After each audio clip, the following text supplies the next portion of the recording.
Okay, great. Hi, everybody. It's great being here today. And first of all, it's very exciting to see a company like HP in the printing world talking the same language like us in the food and marketing world. The only thing I'm unhappy is that you're hiring our best talent away. But except that, it's all good. What I'm going to talk about is an area I'm very passionate about, which is packaging first innovation. So I am not a packaging guy. I'm not a printing guy. I am not an expert in this field, and I'm not trying to be an expert. I'm a marketing innovation guy in the food and beverage industry. I'm a big believer that as an innovator in this industry, working globally on some big brands, packaging is under-leveraged. And actually, my case is that historically, the entire fast-moving consumer good industry has under-leveraged packaging. And I think that's where it becomes quite interesting for a lot of you here in the audience. Just a few words about Mondelēz International. A lot of people ask me, Mondelēz who? So Mondelēz is a new company. It exists from 2012. It's a spin-off from Kraft Foods. It's the biggest chocolate company in the world with fantastic brands such as Milka, Toblerone, Cadbury. And it's the biggest biscuits company in the world with brands such as Oreo, Chips Ahoy, Belvita, and others. And it's the second biggest gum and candy company in the world. But I'm going to talk a bit about my job. And actually, I think I have one of the best jobs in the world outside of the printing industry, of course.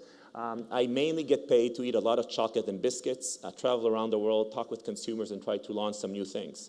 Now, the nice thing about, I worked for 7 years in our chocolate business. I just moved to our biscuits business. The nice thing when you work in this industry, you have a topic of conversation with everybody. This is the biggest icebreaker in the world.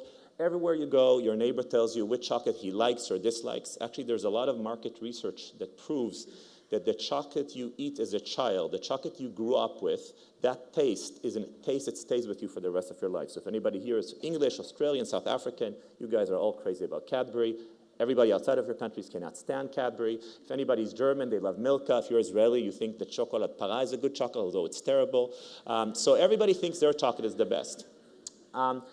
Just a bit about our history and heritage. We are very proud of our brands. Maybe we're a new company, but we own brands that exist for hundreds of years. We have Cadbury, that's our chocolate kitchen, it exists. That's in Bourneville in the UK. That's where Willy Wonka, the book, was written. It was a boy that grew up in the village. He smelled a lot of chocolate and wrote a very famous book that later on became a movie. By the way, the movie is based on a book. The second thing is that on the left, that's a factory. It still exists till today. We go there very often. I mean, me and Jose were there many times together. And then the left is our actually Toblerone factory, which we're very proud of. It's in Bern in Switzerland. We make all the Toblerone in the world in one factory, only in Bern. You can imagine that in Switzerland, it's the least efficient, most expensive place to manufacture chocolate in the world, but we still do it. Interestingly enough, Toblerone was started by a family. The descendants, the grandkids of Mr. Tobler still live in Bern. They obviously don't own anything in the company. They're quite upset about it till today, but we do invite them to company events when we can. And these are some of the projects I worked on over the years. But let's talk now about the industry. So I think a lot of you guys have a lot of people or organizations in between till you actually interact directly with us. And I think a lot of you know this, but just as a reminder, if you don't, this industry is going through tremendous change that I believe that at the end of the day, all this change is trickling down to all of you in one way or another. So let's talk about that change. First of all, this kind of map is how the industry looked like until recently. This is an industry of some big conglomerates that have been doing a really good job of acquiring businesses and integrating them. It's historically a business about synergies. You become a big player and you acquire and acquire. That's been going on for years. It still happens today. The main thing is that these acquisitions actually created until a few years ago a few big players, 6, 7 players, that pretty much controlled everything you eat, including our own company. But that picture is actually changing now because you're starting to have all these players. What's happening now is you're starting to have a proliferation of hundreds of little players that actually some of them are becoming not so little. Now, actually, for people like us in a big company, we have a great playbook. We know how to compete. I work in chocolate. There's a nice gentleman here, Stefan, going to talk about Nestle later on. We compete. I know everything he's doing. He knows what we're doing because we all use the same processes. We have the same talent. We all have the same playbook. We fight every year about 1 point of share. It's the same playbook. All these guys, we don't even know their names, most of them. And there's a lot of them. Now, they don't use the same playbook. They use a completely different playbook. So we don't know how to cope with them, and this is the entire industry. Now, the second thing going on with the industry is the industry has been going on over the past few years through tremendous cost cutting. Some of you maybe heard something about zero-based budgeting. I don't know if any of your clients told you they want better cost structure on your printing costs. That comes from zero-based budgeting. The industry has been going through a lot of cost savings in the last few years. These cost savings actually has led the industry to focus more on efficiencies and less on innovation. One of the first places that has been hurt is packaging, and we'll talk about that. Now, one can ask, so why did the map change? What happened in the last few years that 6 players were controlling the market, and now you showed me a map of hundreds? These are the things that happened. One is, it's cheaper and easier today to do marketing if you're a small player. You do not need to do TV ads. You can make a YouTube clip. I mean, you have this brand, $1 million Shave Club. This guy makes films with himself in his garage, and he sold his business after a few years with $1 billion to Unilever. So you can do very, very creative things on a small budget. The second thing is, in the past, when we were big players on retail, we would own the shelf. We would go to Walmart or a grocery store, Kroger in the US, and we would pay slotting fees, and we had a monopoly. Nobody can enter. Doesn't matter how good your product is. That is changing for a few reasons. A few retailers opened up their doors and their shelves for small brands. Companies like Whole Foods and Costco, they love small brands. Second is suddenly online world. Actually, on Amazon, small brands sometimes have a much bigger presence than the big ones. So the whole sinking distribution and monopoly on shelf has changed. And then the third thing, which is the biggest, consumers. Consumers are voting with their hands and their wallets, and they're saying, we want healthier products, authentic products. We want real stories. We want to know who is the founder. And the last thing is, you can today start a food or branded company from your garage, and you can outsource everything. You're going to manufacture with a co-man. You're going to go to a printer here. You can actually do all your online advertising online. You don't need to own any asset, and you actually have. In the US, there's a brand, the biggest, fastest growing ice cream brand in the US. It's called Halo Top. I don't know if anybody ever ate it here in the audience. That brand exists for 3 years. They have no office.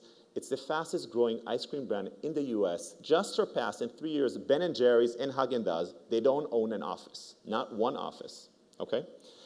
Some of these brands you're seeing here, these are examples of these players. Now, they're not so small. RX Bar, 3 guys, suburban Chicago, sold the business to Kellogg's for $700 million after 3 years.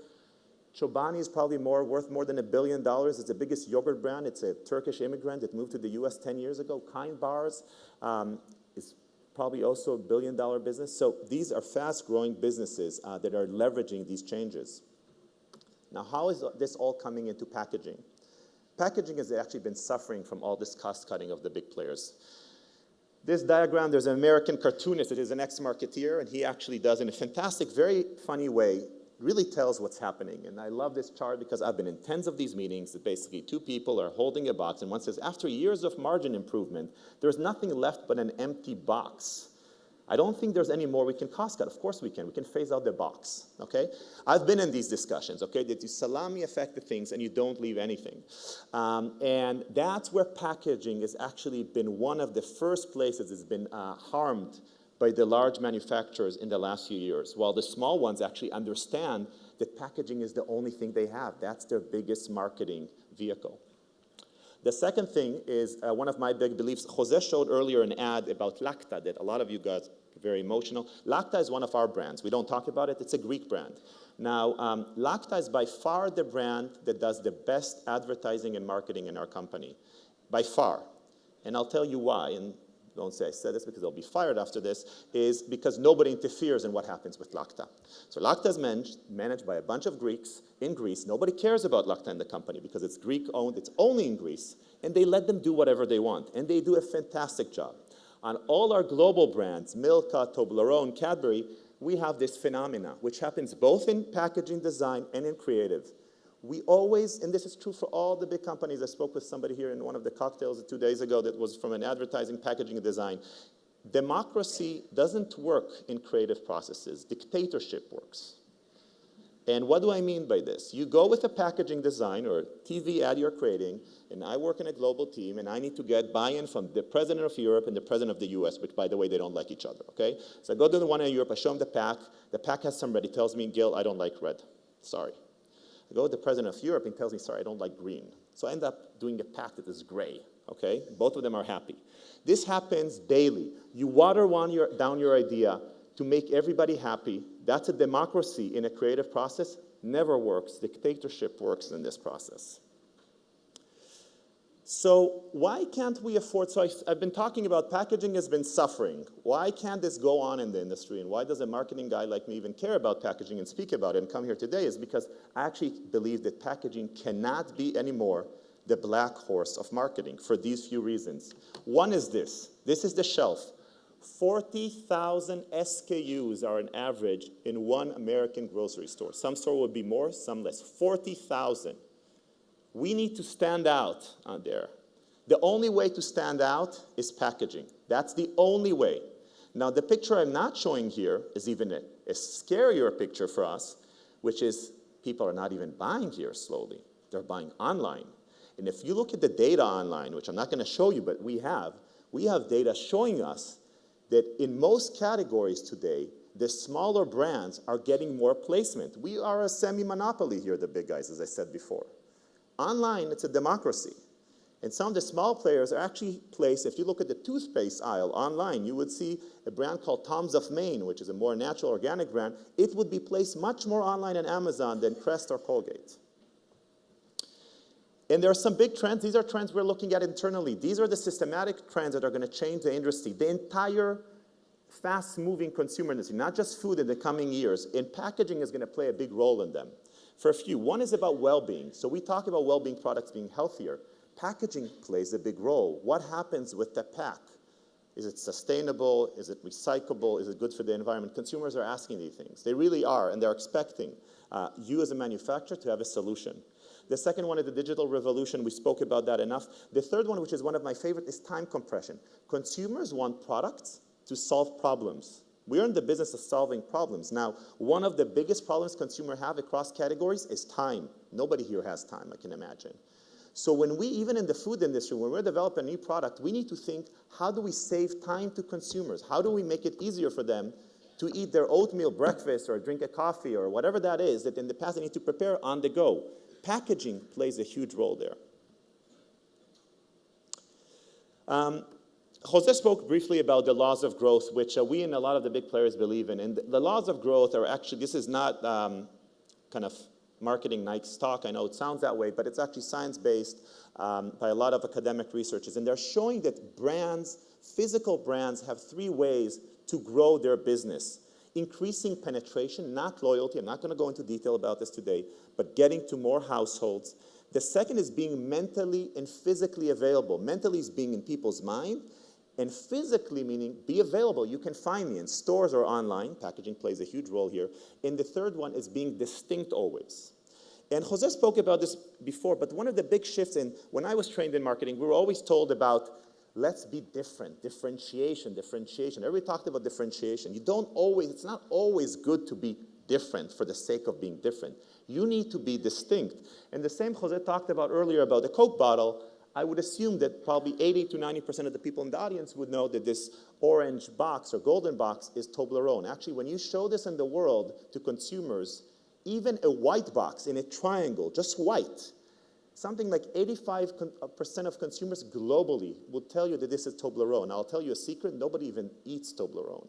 So everybody knows Toblerone, nobody eats Toblerone. You ask them, when is the last time you ate it? They tell you a year ago. When my grandfather bought it from me in the airport. And that's one of the biggest problems of Toblerone, is that nobody actually eats it, but everybody knows it. That's a bigger problem Jose tries to solve, I'm trying to solve, but we'll see how we solve it one day. But that's about just showing a brand that is very distinct. I would say an example that also needs to do a better job of people eating it. By the way, the reason why people don't eat it is because of the texture. It's not, you don't like to eat a lot of the Toblerone, and we just can't change it. That's part of the DNA. That's what makes it so unique.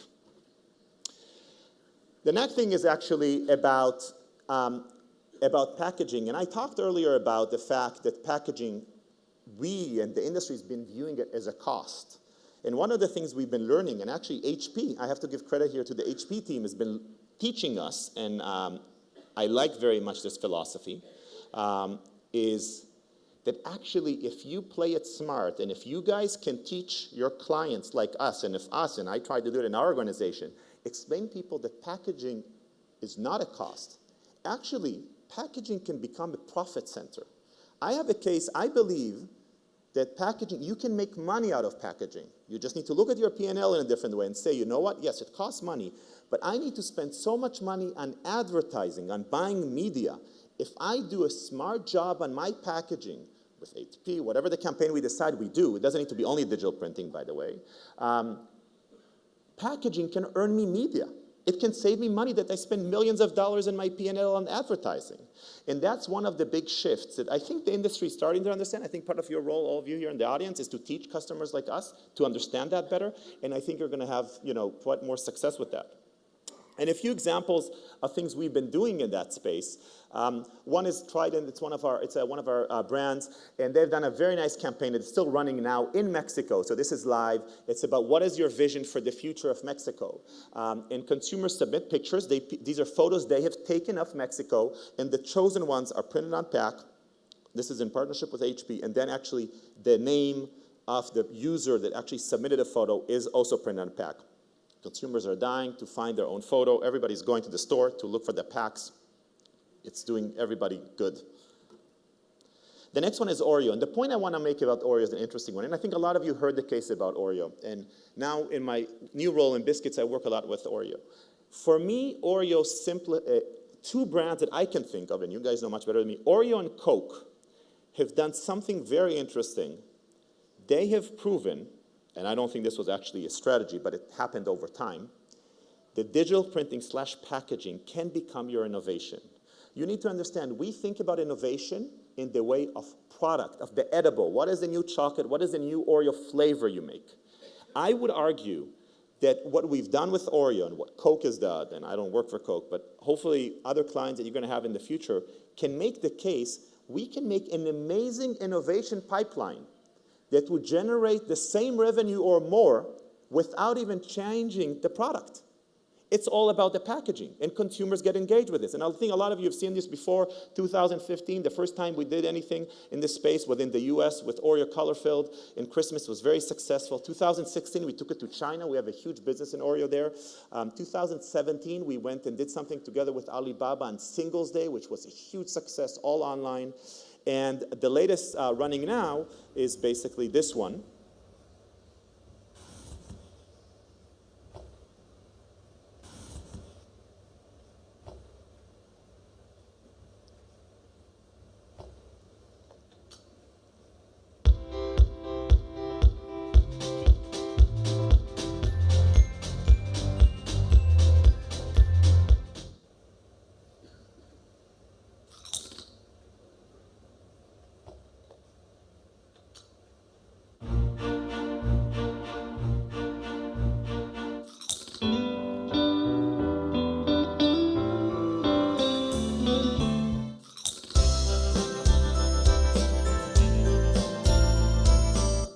I think you get the picture. We have another one running also in the UK, just ran now for Valentine's Day, together with Milk Tray. It's one of our biggest brands in the UK for gifting, together with Amcor, around basically consumers taking a video in the store, then it's being digitally printed on the pack with the barcode, and then the consumer, the gifter, when you give it to the recipient can actually go and basically with the QR code actually can get the film that you prepared for them. So it becomes, you take a general gift and you make it truly personalized. So I think to kind of summarize is, as the great Donald Trump would say, so how can we make packaging great again? I think we all need to work together to make packaging great again. I think a few of the things we spoke about here today is integrate packaging in the innovation process. Teach your clients to have innovation from the beginning, thinking about packaging, not only about edible. When you talk with your clients, we are marketing-driven organizations. Speak with us, the marketing language, and I see that already today. HP is doing that, and that's fantastic. Tap into the trends. The industry is changing. I talked about the trends. Tap into them. Think about distinctiveness. Think about end-to-end, from the store till the end, all the life cycle of the packaging. Think about making packaging, teaching your clients how they can make money. They earn media from the packaging. That's a big one. I think that would be a step change for your entire industry, in my opinion. And the last thing, which is a personal favorite of mine, is you're in the packaging industry, I'm in the chocolate industry or biscuits industry. The beauty of this industry, things you can touch with your hands. Please, when you come to your clients, always bring packages with you that we can touch them. Don't just show us a PowerPoint, please. And the last thing is, remember, try to teach your clients when they make creative decisions to act like a dictatorship and not a democracy. It would make your life easier and give you much better results. Thank you very much.